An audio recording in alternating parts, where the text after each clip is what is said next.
আসসালামু আলাইকুম। আমি আমাদের সরকার বাহাদুর এবং আমাদের যারা জনগণ ভাইরা আছেন তাদের সবাইকে একটা মেসেজ দিতে চাই। যদি আমরা সবাই মিলে একটু সচেতন হই তাহলে প্রতি বছর হাজার হাজার কোটি টাকা আমরা আয় করতে পারি। আর তা হচ্ছে যে আমরা জীবনের প্রয়োজনে প্রতিদিন খাই। প্রতিদিন সকালবেলায় সাধারণত আমরা ব্যাগ নিয়ে বাজারে যাই, অথবা ব্যাগ ছাড়া বাজারে গিয়ে আমরা তরিতরকারি মাছ এগুলো আলাদা করে নিয়েছি। আমরা যখন কোনো সবজি কিনি, সবজিগুলো একটা ব্যাগে আনি, আর মাছগুলো আলাদা আনি বা মুরগি আলাদা আনি। আনার সময় কিন্তু আমরা ঠিকই আনি, একটু খেয়াল রাখবেন। আমরা আনার সময় বাসা আলাদা করে নিয়ে এসে এবং আলাদাভাবে রাখি, কিন্তু যখন আমরা সেটাকে ফেলে দেই তখন আবার একটা ঝুড়ির ভিতরে আপনার মাছের আইসটা, ভাত, তারপরে কাটা, এরপরে আপনার মরিচ পেঁয়াজের টুকলা, সবজির টুকলা, এরপরে আপনার ওই পলিথিন, ডাল টাল বা এরকম উদ্ভিষ্ট যেগুলো থাকে সেগুলো আমরা একসাথে ফেলে নষ্ট করে ফেলি। এটা করি আমরা একটা সর্বনাশ। শুধু এই কাজ থেকে বিরত থাকতে হবে। এই ময়লাগুলো আমরা একসাথে না ফেলে এক জায়গায় একটা ডাস্টবিনে বা একটা পলিথিনে না ফেলে শুধুমাত্র দুইটা পাত্র রাখবো। এই একটা কাজ করলে, আমরা যদি প্রত্যেকটা নাগরিক শুধু এই একটা কাজ করি, তাহলে আর কিছু করতে হচ্ছে না আপনার। তাতেই আমাদের দেশের জন্য হাজার হাজার কোটি টাকা আয় করা সম্ভব। তাতে মহা কল্যাণ। সেটা কি আমি বলি, আমরা পলিথিন, রাবার, প্লাস্টিক, কাগজ, কাপড়, কলম, খাতা, যাই হোক, যে সমস্ত ঘরের থেকে আমরা ফেলে দিই, এটা যদি আমরা প্রতিদিন ফেলি, প্রতিদিন না ফেলে যদি আমরা মাসে একবার ফেলি বা বছরে একবার ফেলি, তাতে কোনো ক্ষতি নাই। ঘরে কোনো দুর্গন্ধ হবে না, নষ্ট হবে না। আমি তা বলছি না যে আপনি এক মাস বা এক সপ্তাহ বা এক বছর ঘরে রেখেন, তা বলছি না। প্রতিদিনই ফেলান। শুধুমাত্র শুকনো যে কাপড়গুলো, যে কাপড়ের টুকরো বা কাগজের টুকরো বা পলিথিনের টুকরো, এইগুলো আমরা আলাদা একটা পাত্রে জমা রাখবো।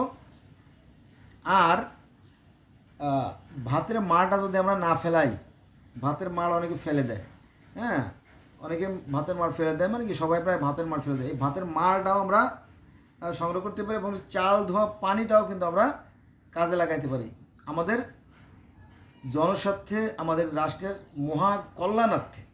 মহাকল্যাণ। It is not a simple matter, great thing. তো মহাকল্যাণার্থে ভাতের মাড়, ভাতের চাল ধোয়া পানিটা আমরা রেখে দিতে পারি। কেন জানেন? বলতেছি আমি।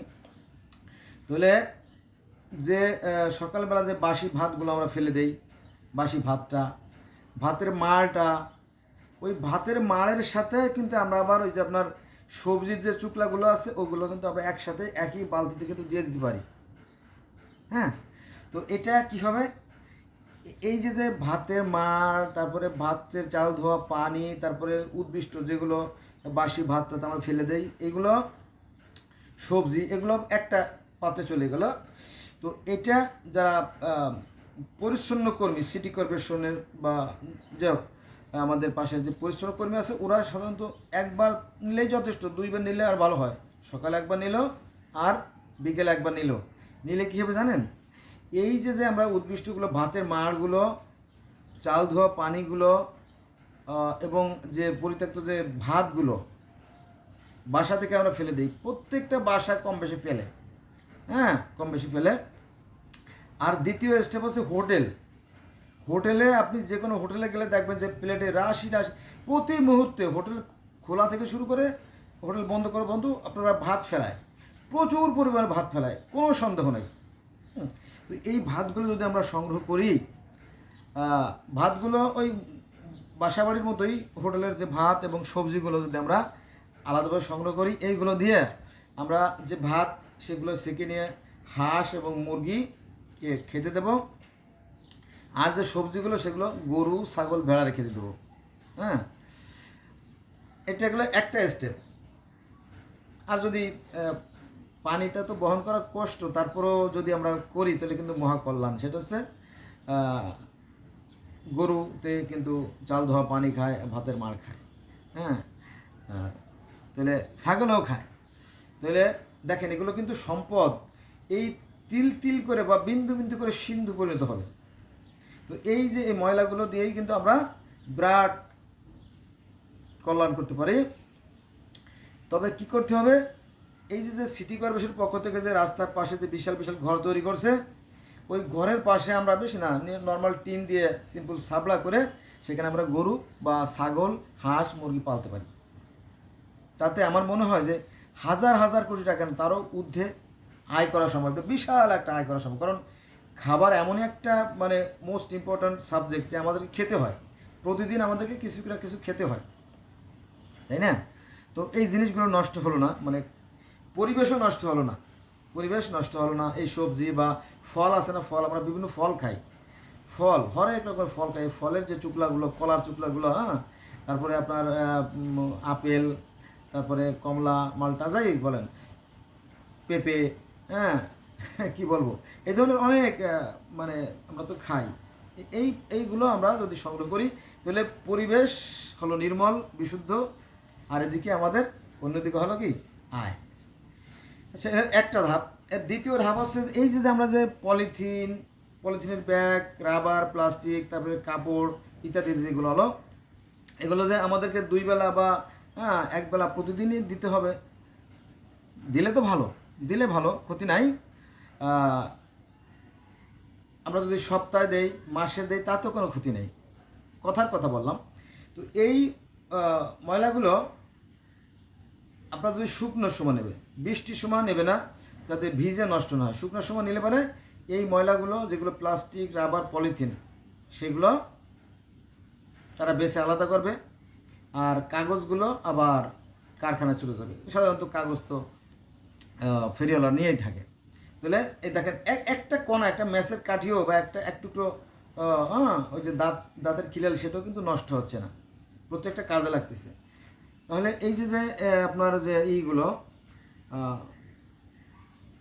যে শুকনা যে কাগজগুলো, এগুলো তারা নিয়ে গেল গাড়িতে করে, নিয়ে যাওয়ার পরে তারা বেছে বেছে আলাদা করবে। আপনার সোনো পাউডার, তারপরে শ্যাম্পু বোতল, অথবা আপনার হেক্সিসলের বোতল, অথবা আপনার হারপিকের বোতল আছে না, এগুলো এগুলো এগুলো তো নষ্ট হচ্ছে না, এইগুলো আলাদা রাখলো, আর এই কাগজগুলো আলাদা করে তারা বেছে ফেললে আপনার রাস্তাঘাটে অনেক সময় ফেলে রাখে, হ্যাঁ, চাল, ডাল, আটা, ময়দা, সুজি একসাথে করে, এই দূষণ থেকে আমরা রক্ষা পেয়ে গেলাম। তাহলে আমাদের পরিবেশ সুন্দর হয়ে গেল, আমাদের ডাস্টবিনেও কোনো ময়লা যাওয়ার দরকার নেই। কারণ এই ময়লাগুলো তো আমরা সম্পদে পরিণত করতেছি, ময়লাকে আমরা কি সম্পদে পরিণত করতেছি, তো ময়লা ফেলতে হলো না। তো প্রচলিত নিয়ম অনুযায়ী আমরা কি করি, ওই যে প্রথমে বলছি যে এটাকে আমরা কি সব একসাথে করে, মনে করেন যে কিছু পলিথিন, কিছু কাগজ, তারপরে আবার ওই ঘরের যে ঘর ঝাড়ু দিয়ে যে ধুলা বয়লা, সে 3-4, তারপরে আপনার ভাতের মাড় আমরা এক কার করবো, এটা নষ্ট করে ফেলি। জিনিসটাকে আমরা কিন্তু নষ্ট করে ফেলতেছি, জনগণ নষ্ট করে পরে এটা ঠাস করে 3 রাস্তার মোড়ে ফেলে যায়, রিক্সা থেকে অথবা গাড়ি থেকে ফেলে দেয়, এটা নষ্ট হয়।